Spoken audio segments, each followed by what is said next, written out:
Hey guys, this is Mr. Stubbs with your interactive study guide answer key. So let's look at number one. Miss Garland bought X number of shirts for the new members of her course.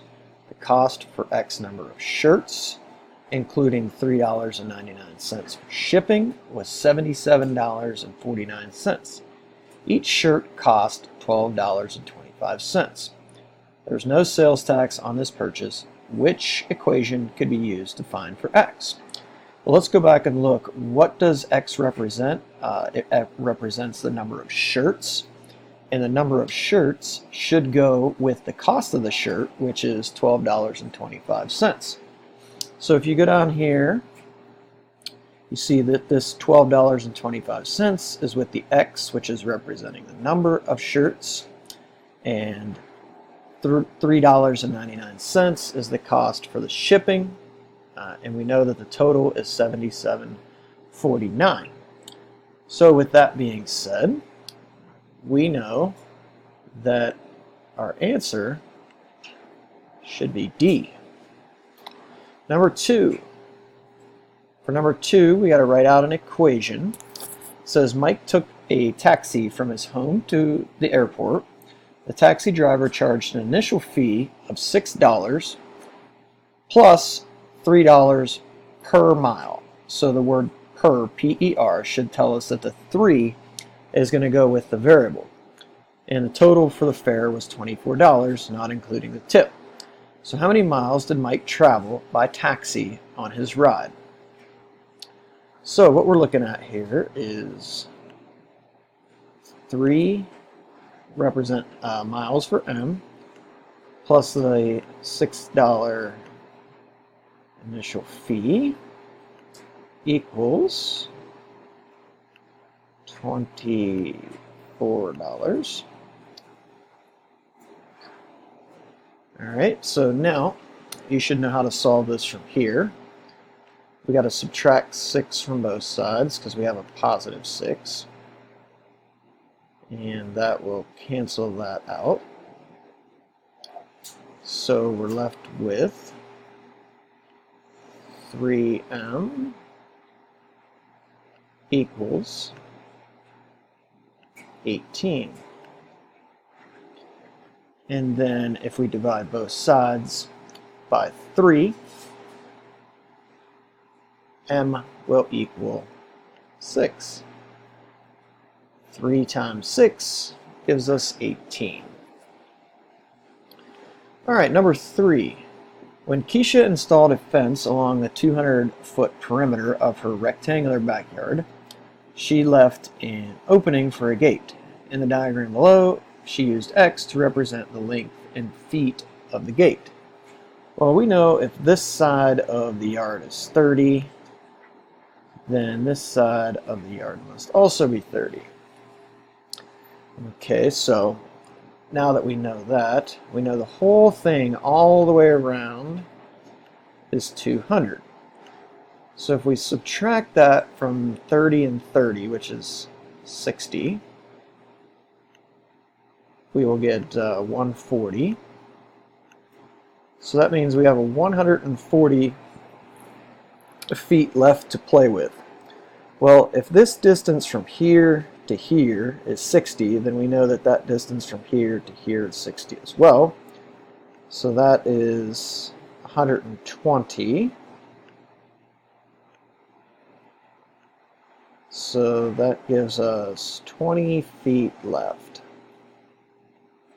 So that means the 20 feet we haven't covered from here to here and here to here. So if we split that in half, so if we do 20 divided by 2, we know that the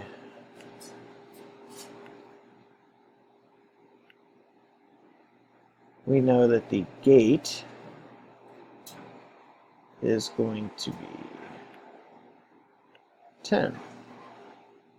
Forgot this 2 here. So 20 divided by 2 equals 10. So this distance from here to here is 10, and this would make up the 10 feet along the back side of the yard. So what is the distance of the gate? Well, that is 10 feet.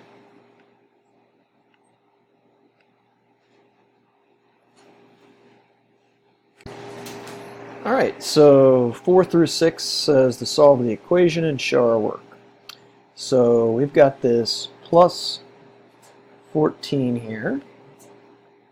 So we're going to have to subtract 14 from both sides. So we already have a minus 21, so we're going to end up with 7n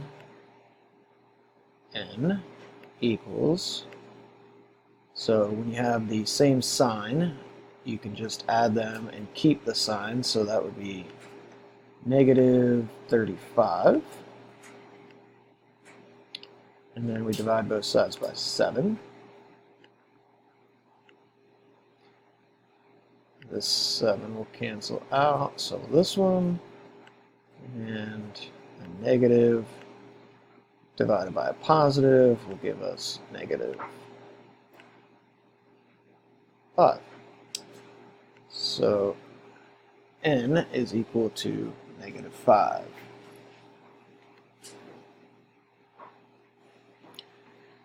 All right, the next one. Got a little distributive property going here before we can start this one. So 1/3 times x. So that's going to be 1/3 x. And then 1/3 times 15. Don't forget to multiply it by the second number. So 1/3 times 15, 1/3 of 15 is 5. And it equals 9.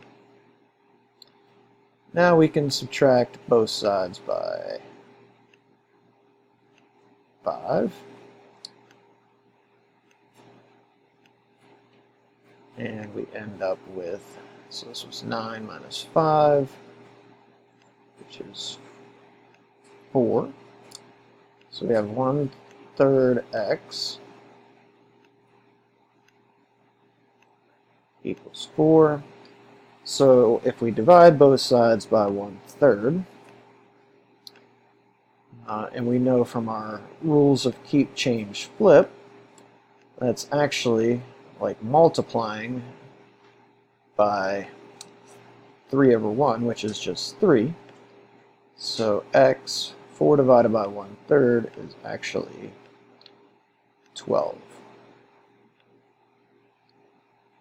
If you think about it, 1/3 of 12 is 4. So 1/3 times 12 is 4, plus 5 equals 9. Alright, this one's a little trickier because we have a negative number on the outside and we have a minus sign inside, but we're still going to do the distributive property. So we're going to have negative 3x. Negative 3 times x is negative 3x. And then negative 3 times this minus 2 is going to give us a positive 6, which equals 6. So now we subtract 6 from both sides. These will cancel out. And if you got 0, oops, if you got 0 over here, negative 3x equals 0. So negative 3x equals 0. Dividing both sides by 3 is not really going to matter because 0 divided by anything means that x is going to be 0. Now if the 0 was not on the top and it was on the bottom, then this would be no solution because you can't do that mathematically. But since the 0 is on the top, we can do that. So x equals 0. All right, number 7. Peter hired a cleaning company to clean his house. The cleaning company charges a fixed fee of $15 plus $7 per hour to clean a house. There's that word per again, P-E-R, per hour, so that should be 17H. Write an equation that can be used to determine C, the total amount in dollars that the cleaning company charges to clean the house.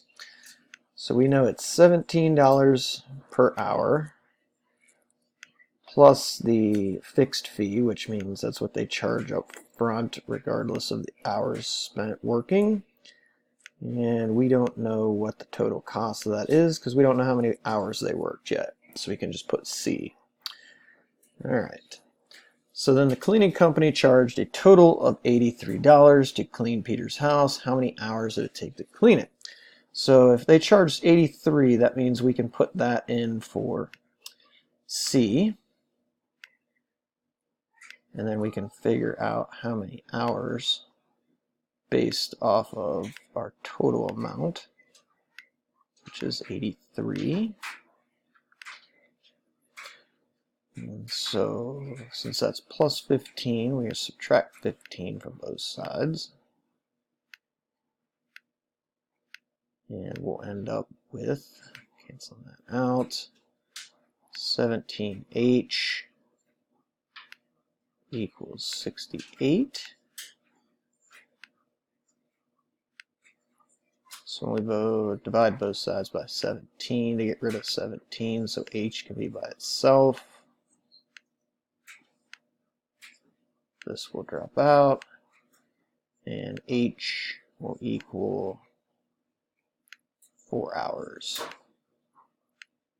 So when they make $83, that means they've worked 4 hours. All right, this one was a little tricky for people. A second cleaning company charges $20 per hour to clean a house. The second company does not charge a fixed fee in addition to the hourly rate like the other company charged the $15 fixed fee. This one does not. They just charge a little bit more per hour. For what number of hours is the total amount charged for cleaning a house the same for both companies? Show or explain your answer. Well, since 17H plus 15 is the expression for the one company, and then the expression for this new company is just 20H because they don't charge a fixed fee. So we can set the two expressions equal to each other. All right. So then we can get rid of this 17H by subtracting it from both sides. This one's just a little bit unique. So we're left with 15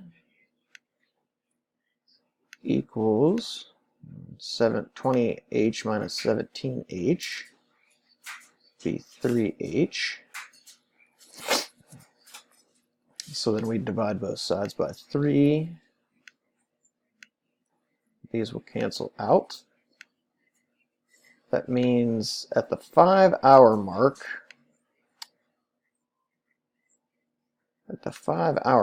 both companies are going to charge the same amount of money. So let me show you what I mean here.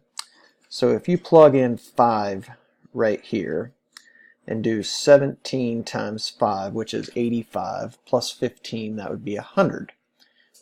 And then if you go on the other side and plug in 5 here, 20 times 5 equals 100. So at 5 hours, they both charge $100 a piece, and that will be the only time that they cross each other. That's where they meet at the 5-hour mark. They both will charge $100 at that time spot.